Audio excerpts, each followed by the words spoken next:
I'll get you eventually. Although I'm playing the long con on everyone. You can't take my spam away from me. I have too many spam flavors I gotta try. I'm on a weird spam journey now. You are on a very weird spam journey. There's no doubt about that. Did I tell you about the pancakes I made? I made spam cakes. Ew. Mashed potatoes, spam, bacon spam. No more. No, spam and eggs. That's about it. Spam, eggs, and Tabasco is definitely one of my favorite breakfasts. But this is like the time I tried to make a BLT martini. That sounds fucking awful. It was tragic. They have bacon-flavored vodka. Oh yeah, definitely, and pepper-flavored vodka. It's good for Bloody Marys. Yeah, so great for Bloody Marys. Great for Bloody Marys. Absolute papar. Bad idea to shake it with ice and then make a little delicate toothpick of cherry, tomato, and lettuce. Doesn't work. Yeah, I gotta find another weird recipe to do with my spam collection. Hello everyone, and welcome to another A24 Vibe discussion, where we discuss media that is not A24 but gives us those A24 feels. What do I mean by that? Well, I mean that whatever we're talking about probably has thought-provoking cinematography, incandescent lighting, and is a general mindfuck. And the piece of media that fits that description today is the Netflix sensation of the year so far, Baby Reindeer. But first, as we start out every episode, my name is Eric, and I'm drinking a peanut Grigio again. And today we also have my wife Kelly on for her first Vibe discussion in a long time. Kelly, what are you drinking? I'm drinking a free Diet Coke. Just kidding. I'm having bullet bourbon, a nice 2-finger pour measured perfectly on the rocks. Kevin, what are you drinking? Good evening, world. It's Kevin K. Konachek, and tonight I'm also drinking bourbon. I'm drinking a Four Roses single barrel bourbon, and I'm enjoying it in a nice whiskey sour. Made up some homemade sour mix and some simple syrup and splashed it over some rocks. So I'm enjoying some good old bourbon because whiskey is the answer to all of the questions, and that's why we're here. So, Cole, what you drinking over there, buddy? Hey, it's Cole William Whitlaw Gibson. Tonight I'm channeling my inner woodsman and Scotsman. I am drinking the Nick Offerman Special 11-year Scotch.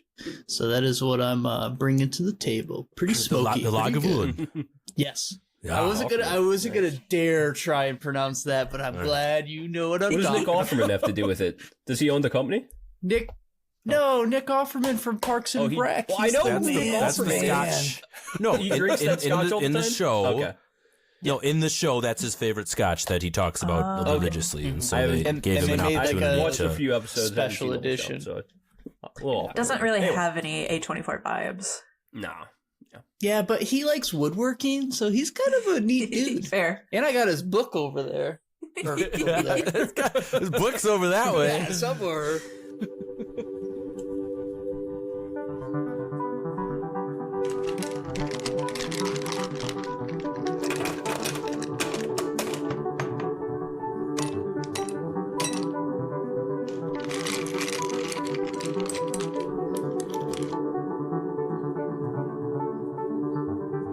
A24 on the rocks. All right, well, so as I said in our opening, today we are reviewing Baby Reindeer, and so I will warn everyone we will be discussing sexual assault and other triggering subjects like stalking. Baby Reindeer is about a struggling comedian/bartender named Donnie Dunn who shows some pity and some kindness to a woman named Martha at the bar he works at. Soon enough, he finds out that Martha is a mentally ill stalker and that he is her new obsession. And I just want to say off the bat that this show definitely resonated with me because I too am a bisexual man who has been stalked. So I'll just leave that out there. Anyway, Baby Reindeer is loosely based on a true story, and I feel it's important that I emphasize loosely as the characters were based on real people, but our writer, director, and lead actor, Richard Gadd, did take some liberties with the story. Richard Gadd originally wrote this as a one-man play where the character of Martha was actually played by a stool that he moved around the stage. He premiered it at the Edinburgh Fringe Festival in Scotland, and it was so successful that the show made it to London, winning several awards on West End and off West End before Netflix picked it up to be produced into a miniseries. Now, today I do not want to do an in-depth review of the whole series, but rather I want to talk about some general themes here because it's a mini-series and not a movie, and I feel like we'd be here forever if I touched on every plot point. So, my first question here will be to Cole, and I want to ask you, how do you think the show was different in portraying stalking compared to other movies and TV shows in the past? Well, I think first off, this one definitely took, I would say, the unique approach from a film of having the male be the victim, where the woman is stalking him and kind of attacking him and making sexual advances, and he goes through a lot of trauma, and I think it was very good and powerful that he told that story and kind of maybe shed some light on some stuff and also express certain aspects of quote unquote manhood and how certain aspects can affect it and how it's also closed in. So I think it really opened the door and kind of brought some light to that, which I thought was very good and very unique. I also think it does such a good job with, I think I've been critical of narration in shows, but like the narration in this one was excellent, and the storytelling and the writing and just like the overall development of these characters is so good. Like there's times where I hate certain characters and even the main character, because I'm just like, this guy just makes the wrong decision at every turn. But then at the same time, you look at it's part of life and people don't make rash decisions sometimes or make kind of confusing decisions based off of emotion and certain things. And I think they did a very good job with that aspect. And I think that kind of led to its success. Yeah. Kevin, how do you think the show portrayed stalking in, like compared to other movies and TV shows, but also stalking like in the digital age where you can stalk people in many more ways than just, following them around? Because I think of Fatal Attraction is another, like a previous piece of media where a man was stalked, but it was, so much different than this. And also I think is so much more vulnerable in its take on the victim. So, yeah, Kevin. There's a lot to digest in that question because there's a lot that I kind of want to answer in the way that the film portrayed specifically stalking, Miniseries. Yeah. but also Miniseries, not film. Yeah. Yes, sorry, you're right. And the reason I'm going to say film, well, mostly because we always talk about films, but it felt like a film because I watched 5 episodes in a sitting and then I watched the final 2 right afterwards. So it was kind of like very much the way I enjoyed taking it in from start to finish. But I do think that the way our characters, how do I say this? Donnie's actions very much impact the way that the stalking is portrayed in the show, meaning that the way that we digest some of Martha's actions are viewed in the lens of how Donnie's actions affects hers, meaning that it's not set in my brain anyway where it's completely black and white that Martha is, while yes, she's psychotic and mad and all of those things, she's certainly not the only one to blame in this scenario. So I guess for me, I take the story itself and it muddles the real life danger that is stalking. I do think that I can separate it when I break it down and we have a review about it. I think it's very apparent that it's super easy to affect someone's life in so many different ways in the digital age. I think that in the trailer for Baby Reindeer, he talks about all of the countless emails. He talks about the number of emails, the hours of voicemails, the number of Facebook accounts. Like he's quantifying her actual contact to him in numbers.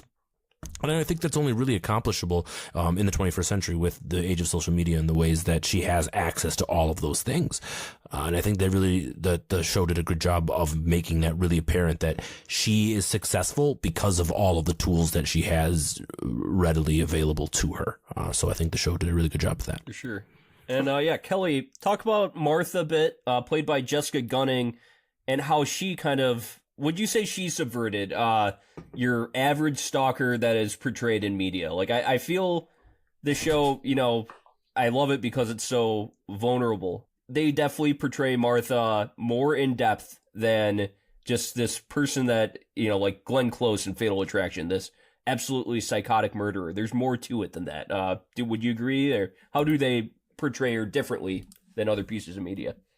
Yeah, she seems like a very real person. She doesn't necessarily seem like a typical stalker. You think stalker and you think scary man in a trench coat chasing you home at night in the rain under the street lights, and he has a knife and he's gonna assault you. No, not Martha. She's what looks like to be a harmless person who's just friendly and has a big laugh and kind of crosses some boundaries, but when they're pointed out to her, she seems to step back, and she seems harmless enough, and she seems like someone that any average person would take a little bit of pity on. And I think in those first episodes, they do a great job because you don't know Donnie's backstory yet. Well, that's a separate conversation. I think that this series is so good at interweaving PTSD and trauma and how it affects and how it's messy and it goes from one thing to another. It doesn't tie up and then a new story starts. But when you first see Martha, not even knowing Donnie's backstory, you're naturally in Donnie's head, imagining yourself in that scenario. And why wouldn't you offer to pay for the drink of a woman who's crying at the end of your bar?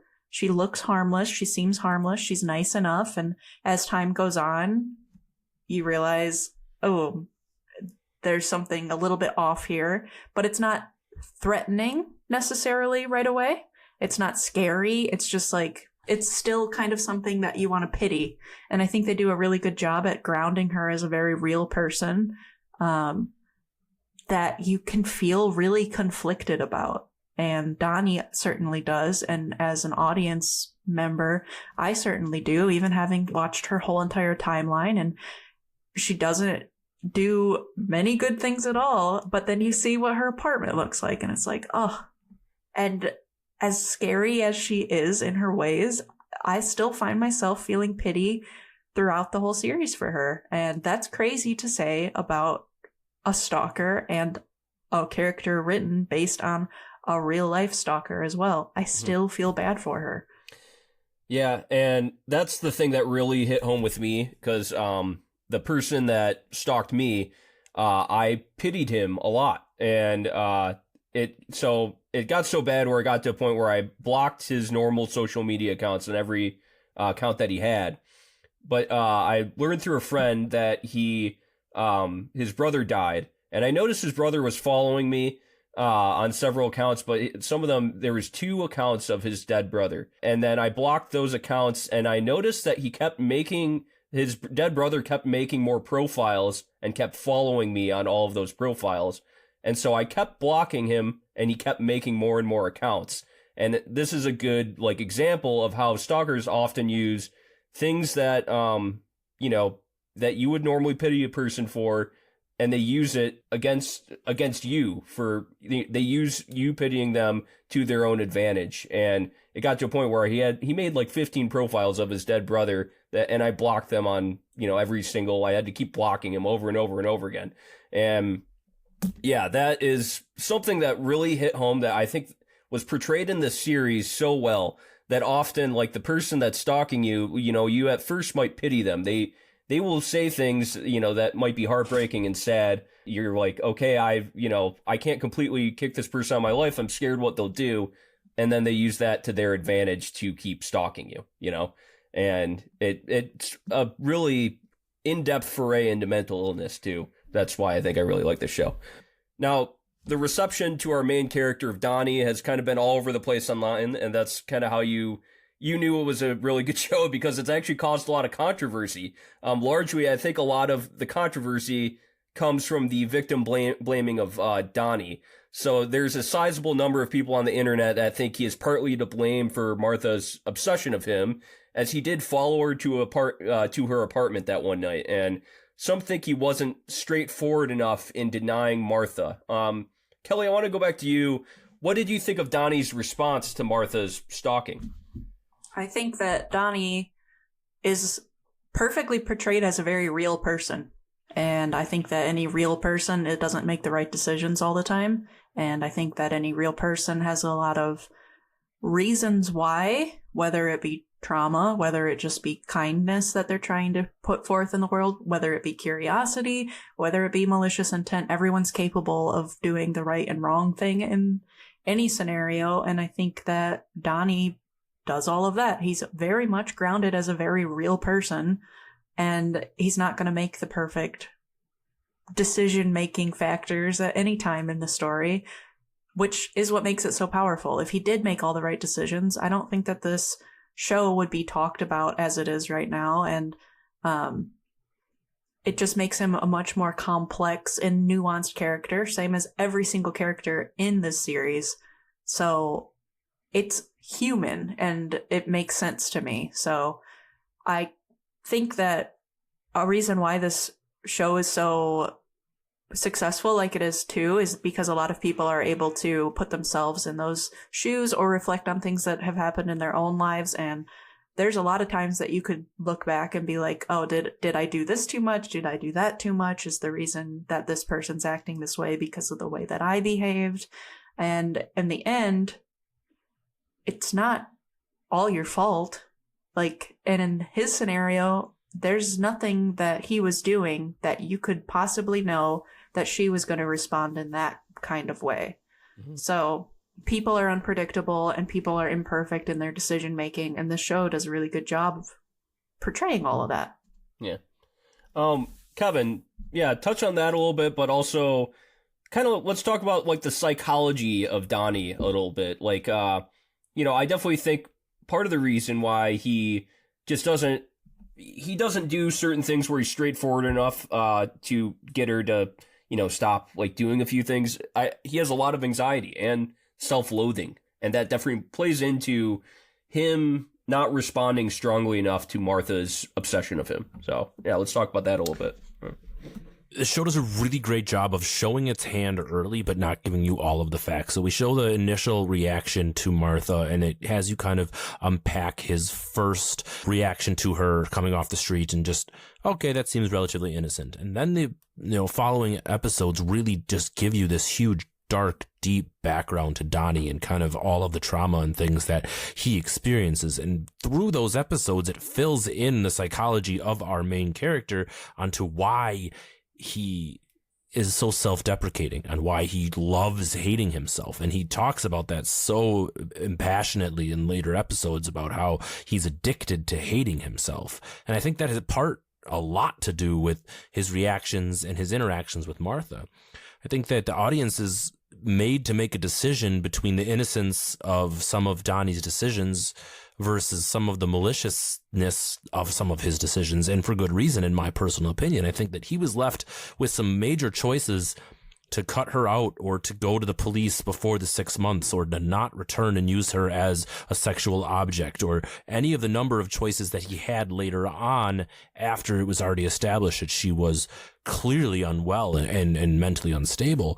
Is he to blame for all of it? Absolutely not. I mean, that's not, victim blaming is definitely not where I'm trying to move this subject, but I do think that the show and Donnie himself and our writer wants to ask that question. Was he innocent in all of this? Absolutely not. And I think the psychology of being traumatized, though, also puts that into another question. Is he innocent? No, but all of the things that happened to him are more to blame than he is. Is he a victim of his abuse? That's another deep question. Like, this show is just so good because it asks so many things, and it leaves you raw because it's so unapologetic about the way that it makes you feel all of these emotions. Mm-hmm. And especially if you enjoy it like the sounds like the rest of us did, where you're just putting all of these episodes in back of each other. Like, it's just not a trauma dump. It's really more just like an experience from start to finish. I'm really glad we're talking about it because it's something that I couldn't even put into favor. I know I went to bed really thinking about the whole thing, like just being like, what the hell did I feel? What did I experience? What are my emotions right now, for good or for bad, for otherwise? And it was just the gambit of everything. And that's when you know you enjoyed a really good piece of media, is you're feeling a lot of stuff, good, bad, or otherwise. Cole, talk a little bit about his choice to follow her home that one night and to look into her window. I mean, I think that's when things really started going wrong, like from the actions that he took. And I'm not victim blaming him because, I actually understand the morbid fascination of the person that's stalking you. Like you're like, why is this person so obsessed with me? What must their life be like? And again, the guy that stalked me, I randomly look up his, I Google him to see if he's been arrested because he has stalked other people. And there's a morbid fascination with the people that stalk you. So that's where I kind of understood why he would have maybe walked to her apartment, tried to look into her window. But, what was your feeling on that part? Yeah, I mean, as someone that looks through a lot of people's windows, Oh, no, man. yeah. No, I think you nailed it. Like the morbid fascination of something, like, his decisions to give her tea and stuff like that, and not, to kind of let her down gently is something that I definitely understand. Is you're everyone likes to feel good about themselves and have someone say nice things about them, right? And then everyone likes to everyone wants people to like them for the most part, and so definitely understand his decisions. And then once she starts stalking you and stuff like that, it's like, why is she, like, especially from Donnie's perspective, he's so self-deprecating and self-hating. Like, he does not think he is anything worthwhile. So why is she so interested in someone that is so, in his mind, so shitty or so ugly or so worthless? Like, why would someone ever want to be that? So then that kind of drives that fascination even more so, I think, on his end, to the point where I think if I was given that situation, yeah, I would 100% be, I would want to know the reason behind it. Like, I feel like I'm not special. Like, I'm just a normal person. So why this intense, infatuation with me? So I would definitely I would want to know. And like want to understand their life more, even though I want them out of my life, right? Like, and that kind of drives home further in the show, where he becomes almost obsessed with her, and he has like this whole wall full of everything, and he's trying to understand the madness that is Martha, and he almost himself becomes obsessed over her in such a kind of roundabout fascination of like, what could drive someone to be so intense about me, right? So very, very cool and unique perspective, and like such good storytelling was done through this, and like such intense emotion. Like, I watched this in like 2 sittings, like Kevin, and man, you like, every time I leave it, I'm just like, I like feel like a mix of just like awfulness and intense like awkwardness, and I'm just like, but I also enjoyed that show so much because it it does such a good job telling that story, man. Definitely. Yeah, and I think a big part of the show that resonated with me too is that a lot of media does not show men being like such vulnerable victims like the show does. And this is shown in more ways than one in Baby Reindeer, because Donnie is not just stalked by Martha, but in episode 4, trigger warning here, he is also sexually assaulted by a man named Darian. Just a quick recap there, Darian is apparently a well-known comedy writer who had been giving advice to Donnie on his comedy routine in Scotland. They eventually meet back in London, where Darian invites Donnie over under the guise of helping Donnie write a TV show. And it isn't long that Darian is using his power to convince Donnie to do drugs until he is basically half passed out, and Darian is sexually abusing him and eventually rapes him. And I think what the show does a great job of is how it portrays the shame that a lot of men have when they are victims of things like this. When men are victims of things like sexual assault or stalking, there's a lot of shame involved in that, because men are often told to be kind of like stoic and strong growing up and to figure things out by themselves without the help of others. Man up. Yeah. And that shame is also perpetuated by the police in the show, because they too victim blame Donnie at points. And Kevin, let's talk about this a bit here. How do you think Baby Reindeer portrayed, like the shame behind men that are victims? I think it was really important, and I think there was one scene in one of the later episodes where Donnie basically says, in the most important thing, or one of the highlights, or one of the biggest things that was affected, he even says it straight out, is his manhood, or his lack of being a man, or felt like the masculinity was lost.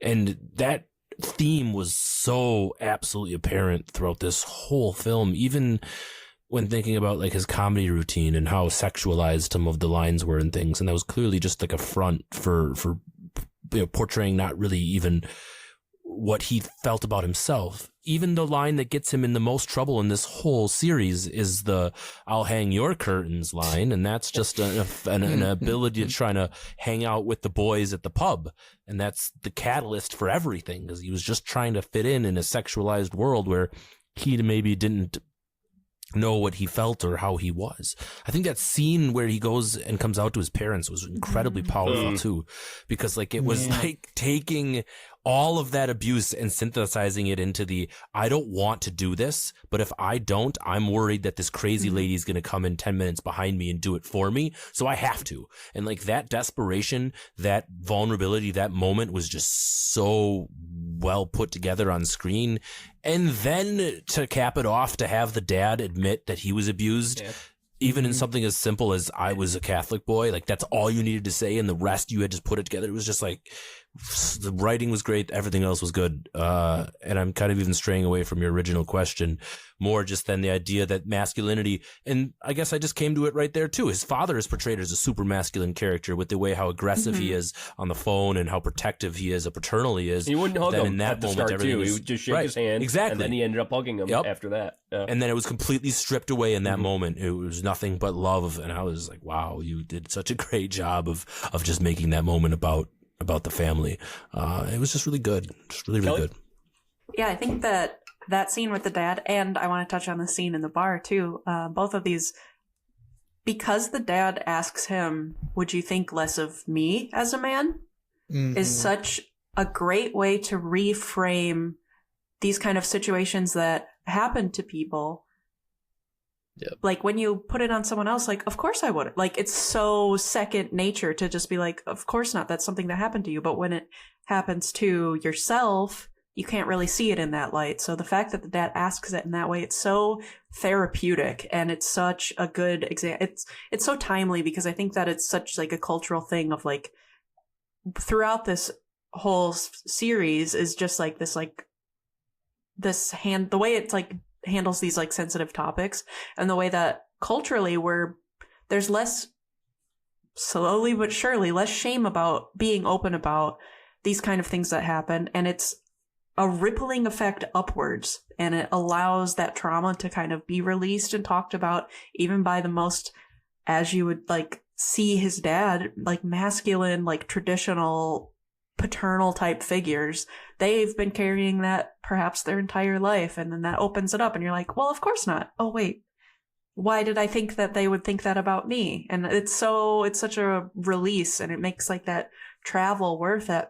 I also want to talk about the cinematography in the scene, even with the guys laughing around the bar and the hang your curtains, and like the way that is shot, that shows him so in his like head, like spinning around, like when we watched Krisha, like the way that they portray anxiety in that movie. I felt like they do a good job, almost in like a kind of similar way, where it's such a really close shot on them that's like close up on his buddies laughing. It's like everything's happening at once, and you just need to like say something to like release that tension that you're starting to feel. And from the outside, if there was like a B camera roll, it would just look like guys just chatting around in a bar and making sex jokes. And how often does that kind of thing happen, where really it's an internal camera spinning around you scenario? I think that a lot of people feel that, and it's not been depicted in a way that I've seen like this series has shown it. Are you talking about when they took his phone and emailed her? That's another. That's another scene. So I wanted to talk about that. How he was clearly like a victim at that point. And you have all these straight men just sitting around in a corner laughing at him, and just like, that's what we're talking about. It's like the shame that comes from a lot of other men, toxically masculine men, and just how that when you get in these groups of men that are kind of toxically masculine, things like that are so swept under the rug, and like there's so much shame involved in things like that. And it was so well done in that scene where he ended up those guys ended up emailing her, and he freaked out, and he was like, oh my God, like, do you know what you've done? And they really don't. Like they think it's funny, probably because they grew up that way too, and their dads probably taught them to be a certain way, and it's just this cycle of it over and over again. And it was really well done. Kevin, were you going to say something? I was going to say that they just did a really good job of what the follow-up scene to when, after he has, the big moment, he admits everything on his comedy act, and he just looks at his coworkers in the front row, and he's like, was that funny, boys? And it was just kind of like, yeah, right? You put him in that moment, like, you're not laughing anymore. You're in stunned silence, and you're as much to blame for some of this stuff as anybody else. So I don't think they just did a good job of not needing to say anything else, but just kind of showing them in that shame moment. And I think that's all you really needed to do. Yeah. So they did a good job. It is so reflective too, as an audience member, to see, because those guys, you can say toxically masculine, and that might be true for them, but it's for like any kind of scenario. How many times does that kind of happen, and how many times have you, as like a audience member, maybe participated in it without even knowing that you're making a situation worse for someone just by making light of it or making a joke and thinking that, well, she's not like a real threat, like this is like a silly thing that you're just in your head about, so like let's just do something silly and like lighten the mood. And they're also like doing drugs and being doofuses, but like they weren't intending harm. They had no idea. They didn't think, a woman could be that harmful. Exactly. That's what they were thinking. A woman couldn't be that harmful. And it's not a fathomable thing. And like, that's just like one instance of that. But like those kind of scenarios happen like all the time for all kinds of different things. And people making like insensitive jokes to like lighten the mood. Can be maybe the same thing. Maybe you don't even know that you're perpetuating something that's really affecting somebody else. You're perpetuating the shame and just like kind of, you're swiping like the victim and his emotions. You're swiping that under the rug. It's I think the series does a good job too of not like it just happens too. It's like with all of these characters, there's not always like a ton of maliciousness. It's just the way that things go, and I don't know. I just think it's brilliant the way that they do a lot of things. And another point of controversy surrounding this show is the sexual assault, that Donnie was a victim of. But not just that, but after Donnie is sexually assaulted, he starts to explore his sexuality more after. And he then starts to have like encounters with men and trans people only after he was assaulted. And this kind of gives into a trope or a dangerous assumption that people can be turned bisexual or turned gay or turned trans because of something that happened to them rather than just them being born this way. I gotta say, like, I was listening to a podcast today, and when they pointed that out, I did kind of agree that it kind of gives into this trope. I don't think Richard Gadd was intending to do that, but it did come across that way a little bit, where he was sexually assaulted and then he like started exploring his sexuality more, where I think it might have just been a part of him this whole time. Would you all agree? Do you think this was a little problem? I don't know about problematic, but he didn't do it in the way he was actually intending it. So if this is actually Richard Gadd's story, if this is truly what happened to him in a truth biographical standpoint, where when he talks about to his parents, where he didn't necessarily know, he's never known, and maybe all of those experiences resulted in this.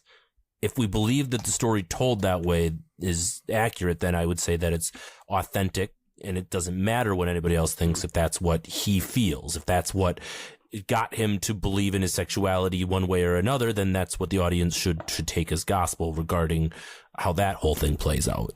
So it's not going to be the same for everybody, right? Everyone's sexual journey is going to be completely different from everybody else. I think that there's no right or wrong way to come out. There's no right or wrong way to be straight or bi or any of the other things that are out there in the world. And for people to say it's a controversy in that perspective, I guess it could be for some people, but I truly think that if this was his story, I think that it's not a controversy because that's what happened. And then you just put it out there. And the other thing that people brought up was it might be a little fat phobic, this show, because when he does go to peer through her window, it shows like this woman and she has takeout boxes everywhere and she's, like kind of slovenly eating from the fridge. And I mean, if that was how she actually was in real life, like, that's how it was, that's just, there are people that do just have takeout boxes everywhere and they live like that. That's just a matter of fact, so. I'd like to think the real life person probably looked like that and lived like that. I doubt that was just And that does fabricated. happen. Like I've, walked into people's houses and I'm like, what is all the shit everywhere? It does happen. Like it's not, unrealistic. So, but yeah. And so, going from there though, I do think the interesting part of Baby Reindeer too is the fact that after he's sexually assaulted, he starts to watch more extreme porn. And this is something, that rape victims have actually said is a reality. But what I like to think about this, this show kind of shows how it's not really like a forward march from point A to point B. Towards the end, Donnie himself even fantasizes about Martha after all the horrible things, she's done to him. And Kelly, what did you think about Richard Gadd and how he portrayed Donnie's kink behavior? I don't know that I would call that kink. Okay. I think that was a response to the trauma that he had because it just couldn't. I think that kink can be explored, like whether there's been an assault or not. I don't think that there's necessarily a connection there. I think that that's a separate realm to play in. But I really liked the depiction of after he's been assaulted. He has a lot of struggles figuring out who he is sexually, not only in his orientation, but in what actually turns him on and gets him off. And he's scared of what he has to watch in order for this release to happen for him. And it's not a positive thing. And I don't want it to be thought of as like kink's like a negative thing to explore. It portrays this like you have to like re-find yourself after something like that happens to you, especially if it's like an ongoing thing that because a big part of it too is he keeps going back to his rapist's house, and there's a lot of things in his head that he's pushing to the back in order to just survive at the time. And when it is time to like rediscover himself sexually, he's like afraid of like what he needs to do. And I thought it was a really raw and emotional way of exploring that. But in the end, what he's looking for sexually isn't like anything like what he found himself watching. It was just like a survival tactic at the time, is kind of how I saw that. Yeah. Well, would you say it's the same thing with him fantasizing about having sex with Martha? Like I feel like that was a little bit. The way that I interpreted that is at that time, it seems like he is developing an obsession of his own. Okay. And there's maybe some kind of way that he wants to possess somebody who's occupying so much space in his mind. So I don't know. That's maybe how I kind of took that. Cole, would you agree with that, or? Yeah, I think, some of the questions you asked, like, I will say I didn't like the connection between kind of his assault and his like sexual awakening, and it made it seem like it like turned him bi, when in reality he was probably bi all along. I wish they put more like, focus on that at least. Yeah. So I agree on like that sentiment. I was thinking that during it of, I think a lot of people might take this the wrong way of like, oh, this is, proof that it's nature versus nurture, right? Or nurture versus nature, or what, that stupid argument. But and then going down the whole kink thing, it is, I think, there's definitely been a lot of, I guess, studies like you talked about in terms of people of sexual assault and kind of redefining or kind of figuring out how to understand their sexuality afterwards, because they've went through such a traumatic event that involves, the sexuality and that nature. And it's hard to kind of overcome or reassess something that's usually a pleasurable is now associated with something so traumatic. I think they did a good job of showing that with him, and just kind of like trying to understand who he is and find his way through that whole narrative. But, as something so difficult and messy and so just almost like individualism, or a process. It's never going to be perfect or be the most, perfect representation on film, but I think it's definitely probably one of the best I've seen from like a film or media perspective that showed kind of a process of a person that went through a sexual assault and a traumatic event and kind of their journey to understanding and trying to, get back to the quote unquote like normal level and be able to love again and be in a relationship and have those kind of connections. And I think when you go through trauma, your brain makes some unique and interesting connections that you have to either rewire or figure out a way around it and understand that from a personal level. And, part of his was, that kind of that feeling that Martha gave him, like you talked about, of, her obsession with him is almost like a validation of his self-worth, so that his self-worth becomes into like his sexual nature because of previously through the trauma. It was like he was used, like he was basically drugged and used as just a puppet, so to speak. And Martha, however, is quite the opposite. She's all about who he is as a person, and she's like obsessed with him. And I think that's kind of where that kind of tilt went for him. So. Kevin, were you going to add something or? My only point was, I think that a big theme, not necessarily just in general, but what we were kind of talking about with the sexuality, just the idea of confusion. Just being completely confused about who he is as a person, who he is sexually, confused about what happened to him with Darian. Was that a predatory thing? Was that something about, just being, attractive thing? Like, I think he's just confused about all of these things, and he doesn't want to make a decision because it's just, he's an anxious fuck. That's just what it is. Yeah. And I also think people that are closeted, especially, because of like kind of how much phobia there is out there, homophobia, your brain can play a lot of tricks on you when you're closeted, or when you think you might be straight but you're having other feelings, like that your psychology just might be messed up, and then you might not have explored that fully at some point, and later you realize, oh wow, I was gay or bisexual or anything else all along. Yeah, like I think there's a lot of psychology involved in your like journey towards figuring out your identity, for sure. A couple more things I want to talk about was the police's response to Donnie and him coming to them. Just being like, look at all these emails, and they're just, they kind of don't take him seriously. And then it gets to the point where when he says the hang your beef curtains thing, or no, he asks her to email him dirty things, then he turns into the suspect for stalking her. And, because she's a serial stalker, she knows all the loopholes in the system and everything.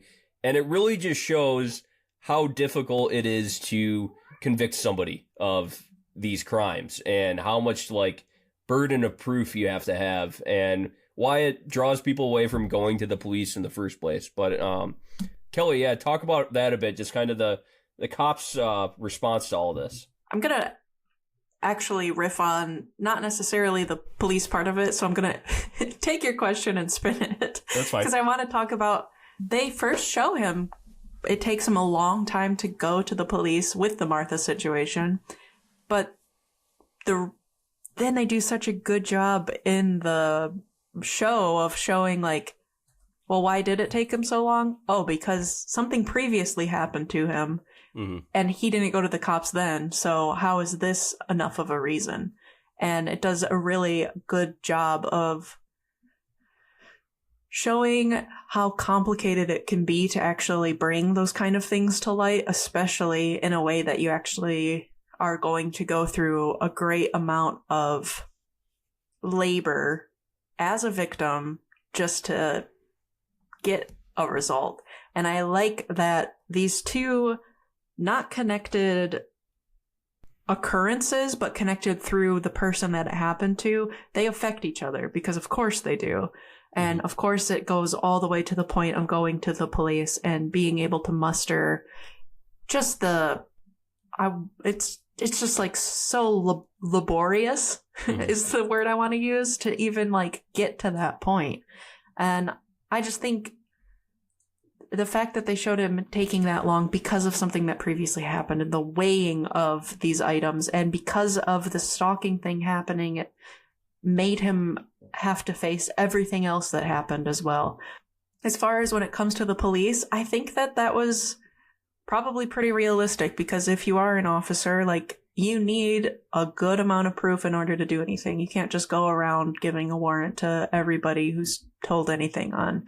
And the world that we live in, if it's a woman stalking a man, I think you need a lot more burden of proof. And she has a lot of proof that it seemed to be going both ways. So I think that whole, like, it almost became like a crime drama in a way at that point, of just like he said versus she said, proof versus proof. And in some ways, the fact that she actually does get convicted is really like great to see, but that part was probably the most unrealistic aspect of the series to me, is that even with everything, I guess because she has been caught doing it many times before, I don't know, that made me think about it. Many times, plus she had so many more emails like going towards him rather than the other way. Mm-hmm. And then this was one area where Donnie, where I feel like the show didn't touch on it, like after Martha assaulted Donnie's date, I forgot her name, the trans woman, after she assaulted her. Yes, Terry. Yeah, Terry. That should have been enough to go to the cops right there. Like, I know. She assaulted somebody in a bar, and I think it would have happened where Terry would have gotten a restraining order against Martha, but then Donnie wouldn't have been able to get a restraining order against her, because that was the same thing with the parents, where the parents were getting harassed and they were able to get a restraining order against her, but then Donnie wasn't. So, yeah. I mean, they definitely referenced the fact that Donnie didn't want to get the cops involved after the first Terry incidents and got her out of the bar quickly and kind of brushed it under the rug. Yeah. And that's a major burden on kind of why she was not so happy with him in the long run. Yeah, for sure. But as far as the police, here's my 2 cents on that. I think 80% of them, 75% of them were inept. But there was a couple of moments. One where he kind of on the sly, he's like, look, I'm going to tell you this off the books. If you just, go through all of it and find something, whatever it is, like we'll do it. And then the other part is, as soon as she was violent about the stabbing threat, what they said 2 days later, she was arrested. Yeah. So, I mean, they did a little bit portray them as being competent in that, right? And the other part is that they had once they found out who she was and that she was doing it again, they were very serious about, bringing him in and being like, all right, this is obviously a big deal. But then he made the fuck up of trying to frame her. Yeah. But the show just did a good job of kind of following that piece by piece, though, too, and making you feel like, oh, it's back on them. The guilt is on the police. Oh, nope, the guilt is back on Donnie. Yeah. You shouldn't have done that. And it kind of goes back and forth. And exactly. Yeah. But when they crossed the line and threatened the parents, which is also why I think that the 9-month prison sentence happened, because you're getting involved with other people at that point, and there was separate charges. And I thought they did a good job of portraying that as well. For sure. Like, that's where the line gets crossed. Yeah, it just does such a good job of like the strain and labor it takes to like actually go through with a whole court case and everything. Oh, absolutely. So 1000%. Yeah, it makes you understand. Okay, maybe I understand why people don't go to the cops in these situations. There's so much strain on it, but in his case, there was no way that she would have stopped unless he got her a charge and got a restraining order. So, well, I think it's really important that they have to go back to the idea that he didn't do it because he didn't report his own rape. Yeah. Like, if you're not going to go to the cops after that, like, what in the world can happen that you're going to go to the cops at that point? So I think that was a really strong message, too, that the victim complex in that circumstance was really strong, and it definitely prevented justice from happening. And his anxiety and self-loathing, like I think at points even just said, like, it's like I kind of deserve this, like he felt like he deserved to be a victim. But and then last thing I want to talk about, the very ending when Donnie goes into a bar, he orders a Diet Coke but doesn't have money for it, just as Martha did in the first episode. And then Richard Gadd chose to have a very handsome man as the bartender that gives him the Diet Coke. Cole, why make this choice to end the whole series this way? I think it's kind of just shows you one simple act to a complete stranger that seems to be in a time of need can have like such a big snowball effect. Obviously that's not to say like don't be nice to people because they might stalk the shit out of you, but it's kind of like a full circle of Donnie basically being in the exact same shoes as Martha, down on his luck, feeling, obviously something bad's happening, and he goes in and he sits down to have a drink and realizes he can't afford it or doesn't have his wallet, and the kindness of a stranger kind of puts this allure. And so I think everyone has at some point kind of like snowballed in their own mind of like some like, they always talk about, don't fall in love with a bartender because they're just being nice to you for the tips, right?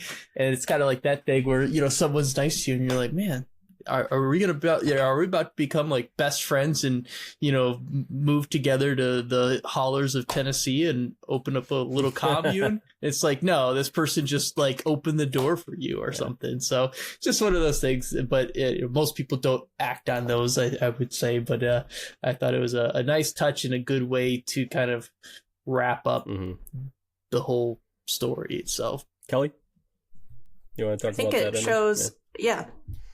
It shows that these kind of things are cyclical. How do I say that word? Circular. They go around and around. Cyclical. Like cyclical. Listen, I read words, but I don't always speak them out loud. So sometimes I don't know how to say them. I don't do either.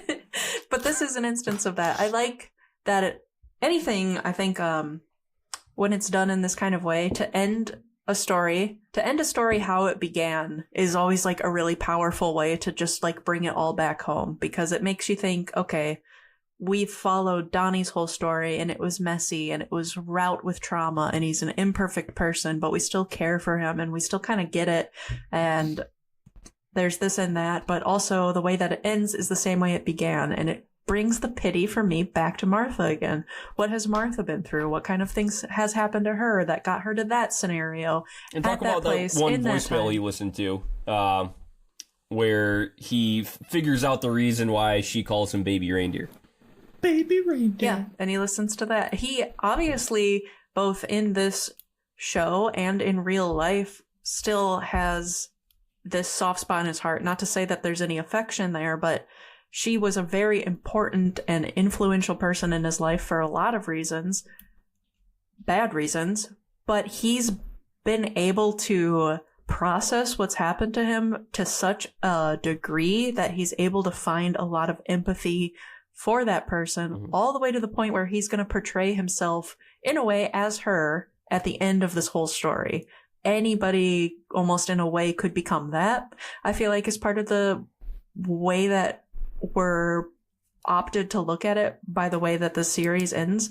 And what I like is that in real life, it doesn't end that way. It ends in an even more positive way. The fact that this man was able to process all of these traumas and turn it into a story, turn it into art, and turn it into a play that he's been performing, and be really open about these things that have happened to him instead of keeping it all like deep inside, regardless of if people think that he's portraying things this way or that way or the other way.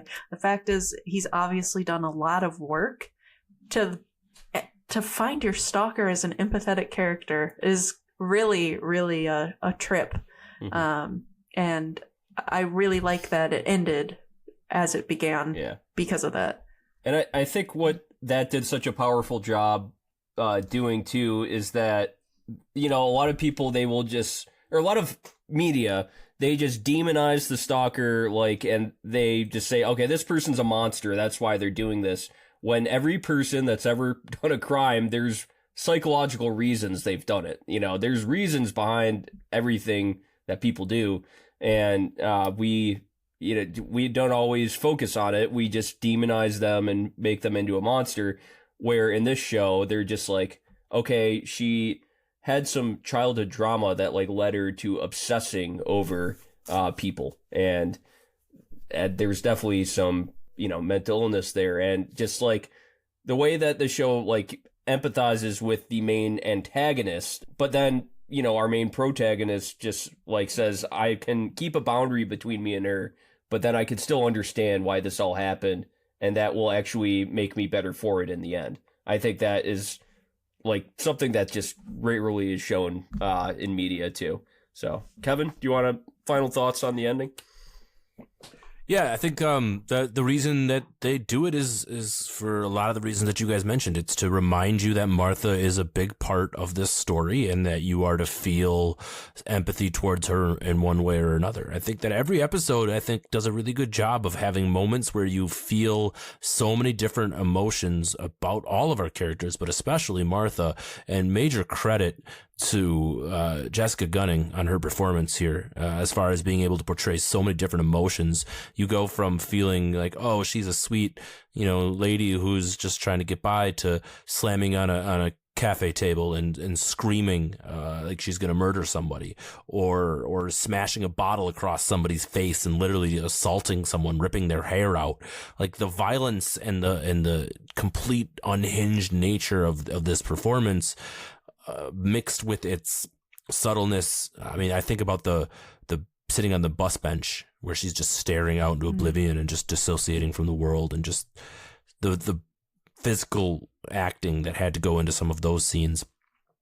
I mean, it was just 7 episodes of so many. I mean, it was a tour de force. I mean, the acting job in this film, I keep saying that because it truly felt like one. In this series was just so good.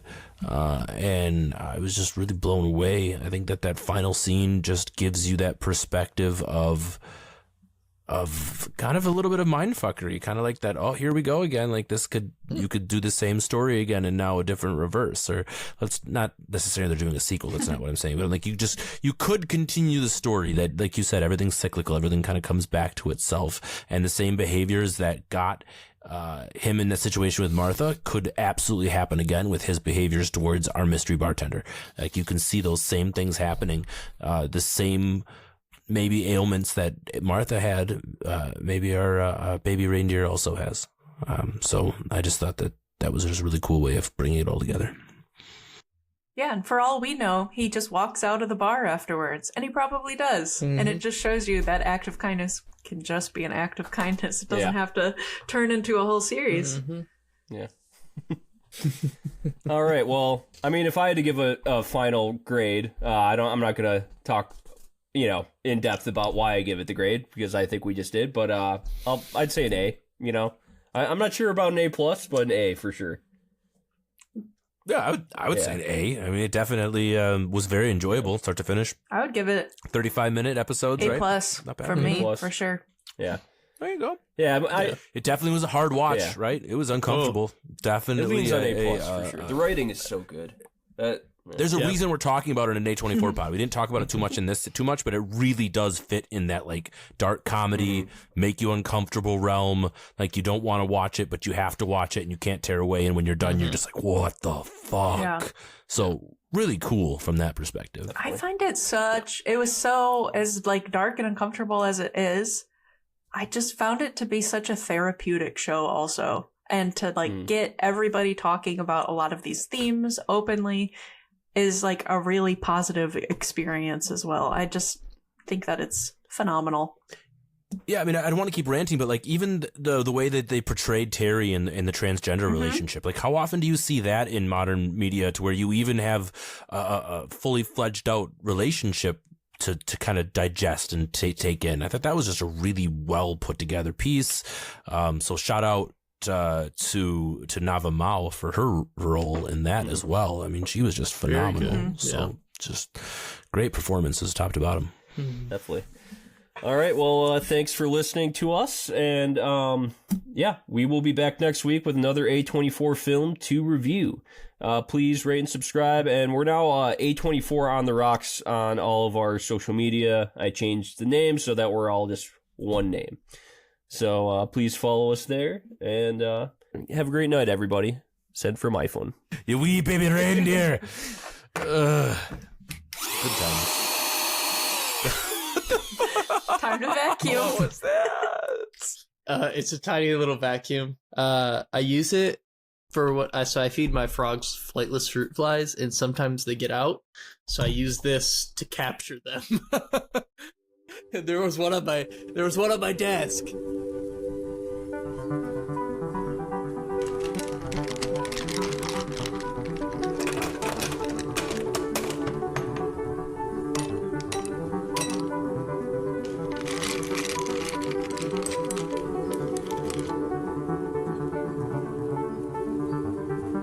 A24.